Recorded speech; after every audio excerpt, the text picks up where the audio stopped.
Bitwig has a really neat preset system that doesn't just let you save an effect settings, but also the associated modulators, remote controls, post or pre-effects, and sidechain effects. Using these you can really customize and upgrade both the stock and external plugins. I've made many of these presets over time. Most I ended up scrapping because I didn't find them useful. In this video I'll show you the ones that survived. Some of these use external plugins, so I'll list which plugins I used and if they're free or paid. I'll make these available for download for all channel members, even those at the lowest €1 tier. Let's start simple with some pre-made curves for the saturator. I have a warm tape and tube preset for it I based on Saturn 2. I can get these out when I just want to add a little saturation to a sound without thinking too much about the curve. Something I like doing to save some time is to save some useful pre-mapped modulators in a preset when I notice myself using them often with an effect. In the case of EQ2, EQ5 and EQ+, and also Filter Plus, I have some key tracking preset up to make the EQs follow the MIDI note I'm playing. They're deactivated, so they don't use any CPU when I don't need them, but when I do, they're right there and I can just turn them on. I've done a similar thing to test tone, which I often use as a white noise generator in sound design, including deactivated audio rate, audio sidechain, and a curves modulator in my default preset to quickly create envelopes for it.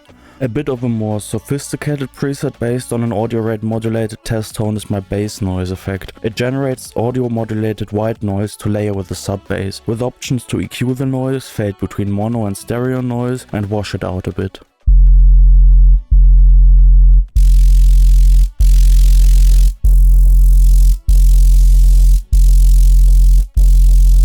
Sometimes I also use these modulators just to create a simple UI for an effect if I don't like the default option. In the case of Tool I used this to make it a bit narrower. Change the volume range from negative infinity to 0 dB to allow me to easily fade in and out of a sound, flip phase of both channels with one simple button, and bring in a volume LFO if needed. To make sure I never have to unfold the original UI and waste screen space with that, I also made sure to map the width, pan and gain knob to macros. For the tremolo I felt like it was lacking a way to randomize speed, so I just added a random LFO map to speed to my default preset in case I want to do that. The limiter also felt like it needed an upgrade. A problem with limiters can be that you either have to set a really high release time or accept getting a lot of distortion. To fix this I mapped an envelope follower with a slow attack to the release time, allowing me to both reduce distortion but also pumping.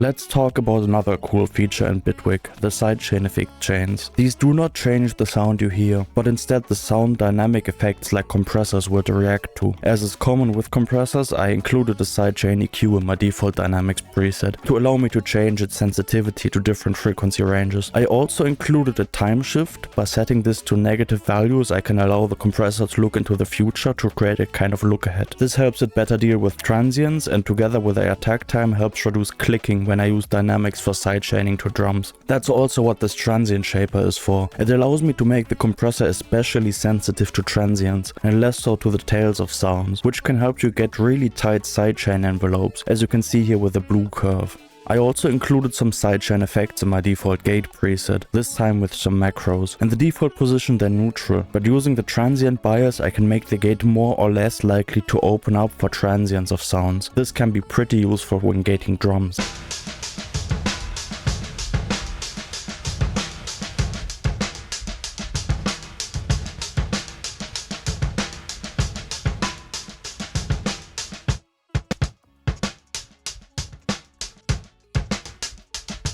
My Panner Plus device is something I talked about before. It's a chain of effects that allows me to pan not only using volume differences, but also timing differences between left and right channels, and also includes a little distance simulation, a way to filter the sides, and a button for a quick mono check. The hi-hat shaper does what you'd expect it to do. It's a chain of effects I often put on my hi-hats. Attack and release should be pretty self-explanatory. They add more snap or longer tails to the hi-hats, while the random is a way to add subtle variations to every hi-hat envelope to make looped hi-hat samples feel a little less stale and repetitive.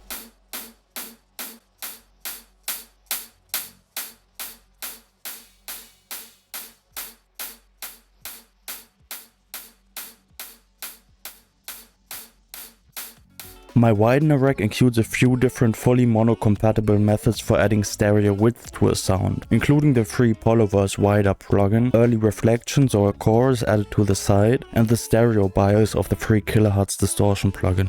Next is a preset for the free Clipper plugin, K-Clip0, whose sound I really like, but whose UI I hate looking at. So I just mapped the most important controls to some macros, so I never have to look at it when using it to rein in my peaks. After that we have a preset for Melda's paid multiband compressor M Dynamics MB, where I tried emulating the OTT preset for Ableton's multiband dynamics with some tweaks. Usually the 8 remote controls do all I need, so I don't have to dive into tweaking the plugin itself. A simple utility I made is an FX layer, set up to give me a linear phase multiband split using ProMB. There are also ways to do this with free plugins, but I had ProMB anyway, so what gives. And lastly I have the spectralizer. It's just a chain of a load of different effects I saved once that can turn any sound into a weird spectral mess. I find myself using this surprisingly often.